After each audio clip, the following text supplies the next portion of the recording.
Olá! Na aula anterior vocês viram alguns vídeos relacionados a esse conteúdo que eu vou explicar. Nosso tema agora é termoquímica, está na página 354. É o ramo da química que estuda as reações e os processos de mudanças de estados físicos que envolvem trocas de energia em forma de calor. A unidade de caloria, como vocês estão acostumados a ver nas prateleiras dos supermercados, os alimentos eles vêm com calorias, a quantidade de calorias que cada um tem. Tem os alimentos menos calóricos, que são as frutas e as verduras, e os mais calóricos, que são as massas em geral, carnes, chocolates, etc. Uma vez eu estava vendo uma reportagem que com 100 gramas de chocolate, a pessoa adquire energia suficiente para subir escadarias de 300 andares de prédio. Então, para você ver que é um alimento bastante calórico. E como vocês sabem, o nosso organismo necessita de uma certa quantidade de calorias por dia, para mantermos as nossas atividades normais. E quando essas calorias, esse excesso de caloria ingerida não é queimado em forma de esporte, por exemplo, isso reveste em forma de gordura. Então aqui, o Sistema Internacional de Unidades recomenda que a unidade padrão de caloria, de energia, seja em joule.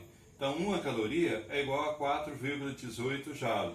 E 1 quilocaloria é igual a 4,18 kJ. Então, toda unidade que começa com K corresponde a 1000 coisas disso aí que se refere.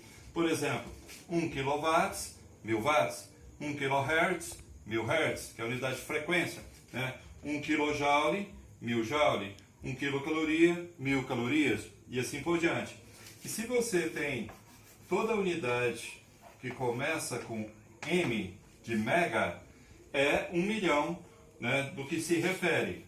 Então, por exemplo, aqui nós temos 1 milhão de calorias. Então, 1 megawatts, 1 milhão de watts. 1 megabyte, 1 milhão de bytes.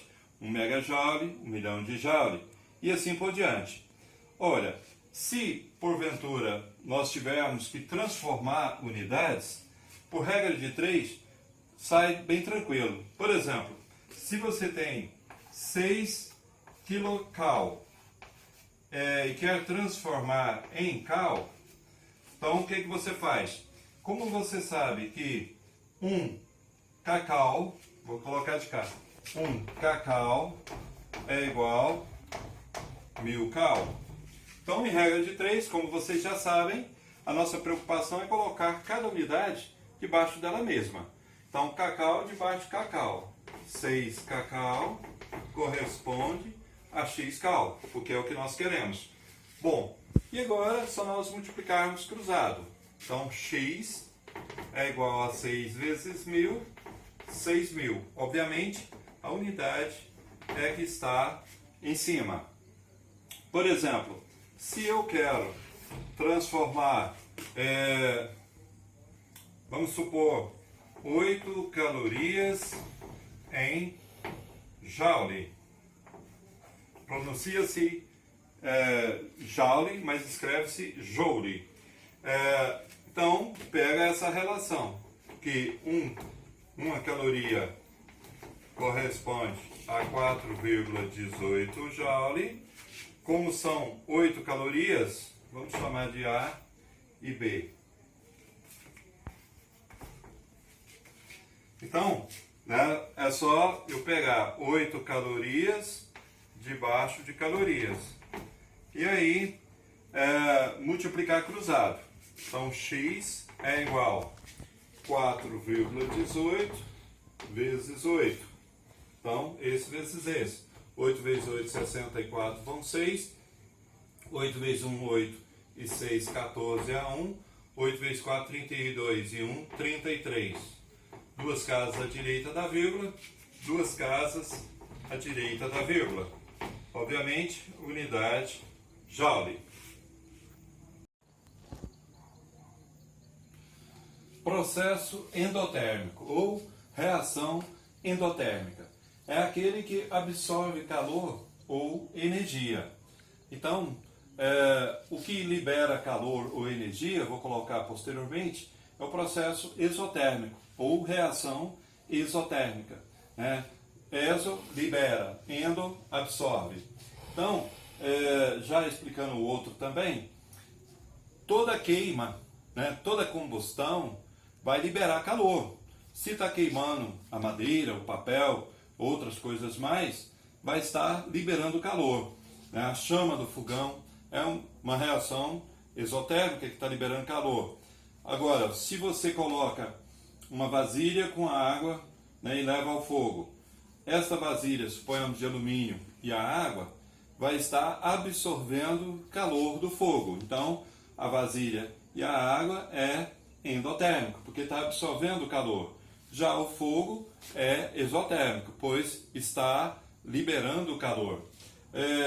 Existem 3 situações em que uma equação química ela pode ser endotérmica.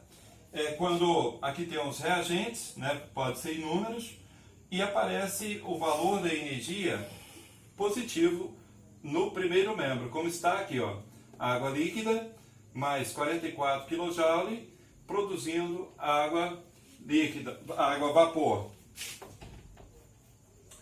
Bom, e se essa quantidade de calor estiver lá no final da equação, também é endotérmica, né? Por exemplo, se você tem esse mesmo exemplo, né, fica assim, água, vapor, menos 44 kJ. Também é uma reação, né, endotérmica. E, posteriormente, eu vou explicar melhor o que vem a ser variação de entalpia, o ΔH.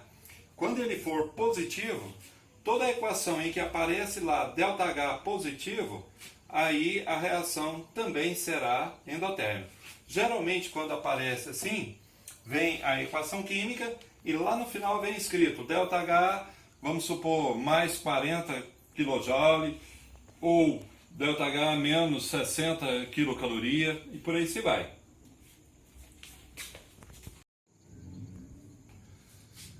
Processo exotérmico ou reação exotérmica. É aquele que ocorre liberação de calor ou de energia. Então, as equações químicas que podem ser exotérmicas é quando vem o valor numérico no final da equação positivo ou antes da equação negativo. Então, tanto no endotérmico ou exotérmico, você tem que pensar assim, ó, endotérmico logo pensa no positivo, exotérmico negativo. Quando a esquerda da seta nos reagentes, então se é exotérmico aqui sempre será negativo, se é endotérmico será positivo. Agora, quando esse valor numérico vem no final, é que aí troca o sinal, né? Ao invés de ser negativo passa a ser positivo. Então, como eu coloquei aqui também, todo ΔH, que é variação de entalpia, né, de uma reação exotérmica, é negativo. Como vocês podem ver nessa equação química aqui, ó, ΔH menos 394 kJ, certo? Se esse valor da variação de entalpia não estivesse dessa forma, ele iria aparecer aqui depois do O2 gasoso menos 394, ou lá no final da equação, mais 394. Então agora vocês vão ver as mudanças de estados físicos, né, dentro da termoquímica. Porque isso com certeza vocês já viram inúmeras vezes. Então, a passagem do estado sólido para o líquido, fusão. Por exemplo, o gelo virando água, está derretendo, está fundindo. Então, de sólido para líquido. De líquido para gasoso, nós temos a vaporização. A vaporização, ela se subdivide em 3 tópicos. Temos a evaporação, que é a passagem lenta do estado líquido para o gasoso. Exemplo, se você coloca meio copo d'água em um prato e deixa exposto ao sol. esta água irá evaporar. Porém, pode ser que gaste 2, 3 dias para que isso ocorra. A ebulição é a passagem rápida do estado líquido para o gasoso. Exemplo, coloca meio copo d'água em uma vasilha de alumínio e leva ao fogo. No máximo, em 10 ou 15 minutos, toda esta água irá evaporar. E a calefação, que é a passagem muito rápida do líquido para o gasoso. Exemplo, respingar água numa chapa muito quente. Você só vai ouvir o chiadinho da água e ela evapora imediatamente. A passagem do gasoso para o líquido, nós temos a condensação ou a liquefação. Exemplo típico disso, quando você liga o chuveiro muito quente, o vapor quente da água entra em contato com a superfície fria do espelho, condensando-se, formando gotículas d'água, deixando esse espelho embaçado.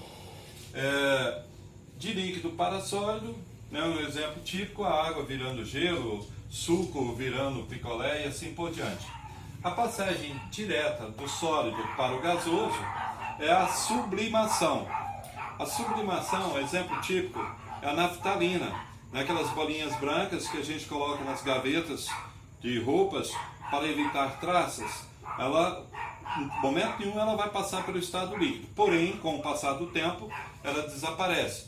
Outros exemplos de sublimação, nós temos o iodo sólido e a cânfora. Bom, então, trazendo isso para a termoquímica, toda vez que você perceber que está aumentando a temperatura, que está ganhando calor, é uma reação endotérmica. Por exemplo, para o gelo passar para líquido, a água líquida, ela tem que ganhar calor. Se está ganhando calor, daqui para cá, endotérmico. A água líquida, para ela evaporar, ela também tem que ganhar calor. Por exemplo, nas condições normais de pressão e temperatura, ao nível do mar, a 1 atmosfera, a 25 graus Celsius, a água evapora a 100 graus Celsius. Então, por exemplo, a água a 2 graus, ela já está no líquido, porém, para ela passar para o gasoso, ela tem que chegar a essa temperatura de 100 graus Celsius. Então, de líquido para gasoso, ganhou calor. O mesmo ocorre direto de sólido para gasoso, que é a sublimação, ganhou calor. Então, nesse sentido aqui, a reação é endotérmica. Então, suponhamos que você vai fazer só a análise de uma equação química. Suponhamos que lá você tem água líquida passando para a água vapor ou gasosa. Então, é o exemplo aqui, de líquido para gasoso, vaporização, então é endotérmica. Se fosse, não importa que substância seja, o importante é que você analise o estado físico. L líquido, S sólido, G gasoso, V vapor, AQ aquoso. Então, vamos analisar agora o processo de lá para cá. Vamos supor vapores de água passando para a água líquida, que é o processo da condensação.